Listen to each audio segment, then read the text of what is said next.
हम सब जानते हैं कि चलना, खासकर 50 की उम्र के बाद, एक बहुत ही शानदार व्यायाम है।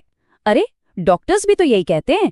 ये दिल के लिए अच्छा है, दिमाग के लिए अच्छा है और लंबी उम्र में भी मदद करता है।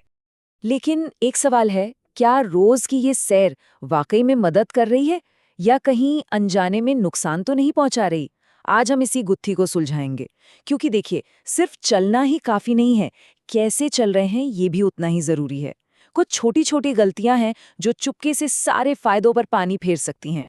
तो वो गलतियां क्या हैं, उस पर तो हम आएंगे ही, लेकिन उससे पहले ये समझना बहुत जरूरी है कि आखिर 50 के बाद सही तरीके से चलना इतना अहम क्यों हो जाता है। देखिए, उम्र के साथ शरीर में कुछ बदलाव तो आते ही हैं, ये बिल्कुल नेचुरल है। जैसे मांसपेशियों का धीरे धीरे कम होना या जोड़ों में थोड़ी अकड़न। लेकिन अच्छी बात यह है कि चलना इन बदलावों की रफ्तार को धीमा कर सकता है।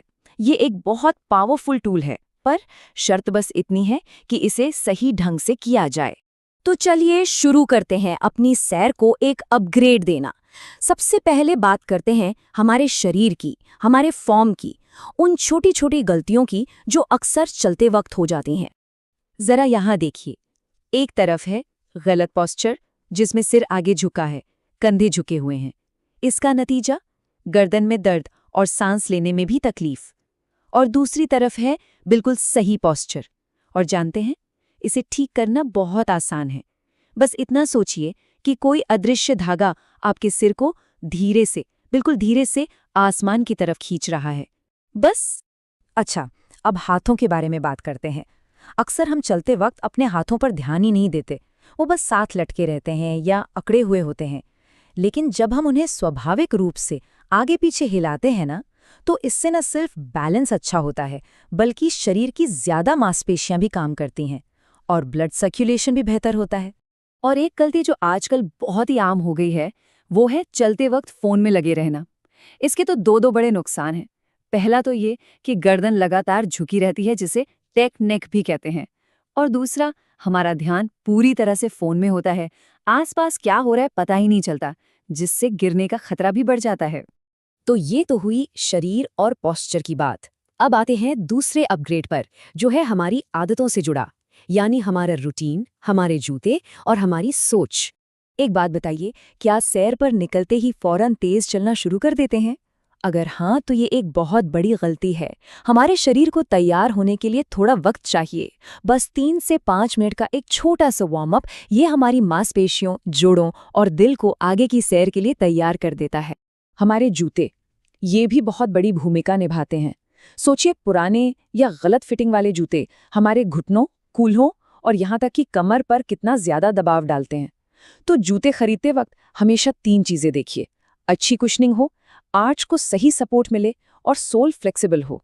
एक और जरूरी बात, हमारा शरीर कंसिस्टेंसी को पसंद करता है, मतलब निरंतरता। हफ्ते में 1 दिन 2 घंटे चलने से कहीं ज्यादा फायदेमंद है रोज 20 से 30 मिनट चलना। ये शरीर को एक नियमित संकेत देता है। बिल्कुल वही slow and steady wins the race वाली बात है। चलिए, अब आते हैं हमारे आखिरी और सबसे जरूरी अपग्रेड पर। ये एक ऐसी गलती है जिसे ज्यादातर लोग, यहाँ तक कि जो रोज सैर पर जाते हैं, वो भी नजरअंदाज कर देते हैं। सोचिए जरा, क्या हो सकता है ये? ये एक ऐसी चीज है जिस पर हमारा ध्यान जाता ही नहीं, और वो है रिकवरी। जी हाँ, रिकवरी को नजरअंदाज करना। हमें लगता है कि चलना तो हल्की फुल्की एक्सरसाइज है, इसके बाद क्या आराम। लेकिन सच तो ये है कि हमारे शरीर को मरम्मत के लिए और मजबूत बनने के लिए आराम की जरूरत होती है। और अच्छी रिकवरी के लिए बस 3 आसान सी बातें याद रखनी हैं। पहला, शरीर को हाइड्रेटेड रखें, यानी खूब पानी पिएं। दूसरा, सैर के बाद हल्की फुल्की स्ट्रेचिंग करें ताकि लचीलापन बना रहे। और तीसरा, हफ्ते में 1 दिन शरीर को पूरा आराम दें।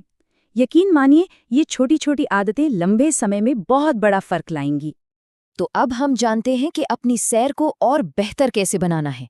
एक बात हमेशा याद रखनी है, चलना वाकई में सबसे बेहतरीन व्यायामों में से एक है। और इन छोटे छोटे सुधारों के साथ हमारी हर सैर पहले से ज्यादा असरदार होगी।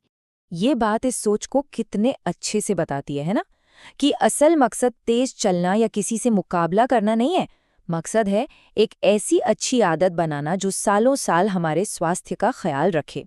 तो बस ये 7 छोटे छोटे लेकिन बहुत असरदार बदलाव हैं जो हमारी रोज़ की सैर का पूरा फ़ायदा उठाने में मदद कर सकते हैं।